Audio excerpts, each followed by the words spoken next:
He's coming here. વેકેશનનો માહોલ છે છતાં બી આજના ટાઈમમાં તમે આ જુઓ આજે છે એ આમ જોઈએ તો એક્સપોર્ટ ક્વોલિટીનું ફિનિશ ગુડ પ્રોડક્ટ્સ છે, ખાસ કરીને સ્મોલ હેડ, સિંગલ હેડ એમ્બ્રોઇડરી મશીનની વાત છે.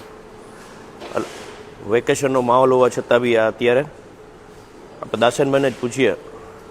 દાશનભાઈ, હા જી, અત્યારે આમ તો ચાઇનીઝ વેકેશનનો માહોલ છે, પણ હાલની તકે એક્સપોર્ટ માટે હજી બી તમે વેકેશનમાં છતાં બી જજુમો છો, એટલે થોડીક તો કંઈ ને કંઈ પ્રાયોરિટી રહી જ હશે કે આપણા ક્લાયન્ટને રીચ આઉટ કરવા માટે કે ટાઈમ પર ડિલિવરી કરવા માટે. તો આ કયા કન્ટ્રીમાં તમારું મટીરિયલ અત્યારે જાય છે? આ યુકે જઈ રહ્યા છે મશીનો. રાઈટ. આ 6-7 મશીન પેક થયા છે, 15 મશીન જશે, બીજા મશીનો પેક થઈ રહ્યા છે. અને વેકેશન તો આપણું થઈ રહ્યું છે ને, ને આપણા બિઝનેસ ચાલે છે આપણા કસ્ટમરોની ઉપર. ને કસ્ટમર જો ટાઈમ પર ડિલિવરી નહીં મળે તો આપણી પાસે કસ્ટમર છોડીને બીજા પાસે જતો રહેશે.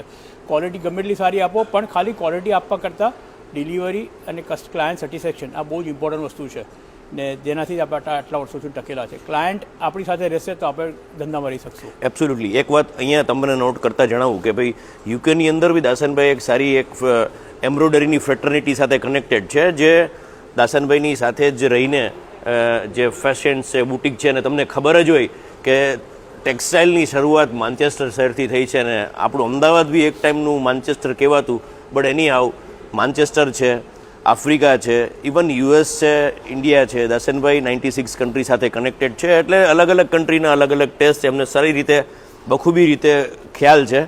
તો આવનારા ટાઈમમાં તમે અગર આ વિડીયો સાંભળી રહ્યા છો તો કોઈ પણ શહેરની અંદર તમારે, કોઈ પણ કન્ટ્રીની અંદર તમારે એમ્બ્રોઇડરીનું મશીનની કંઈ પણ રિક્વાયરમેન્ટ હોય દાશનભાઈનો જરૂર કોન્ટેક્ટ કરજો. Thank you.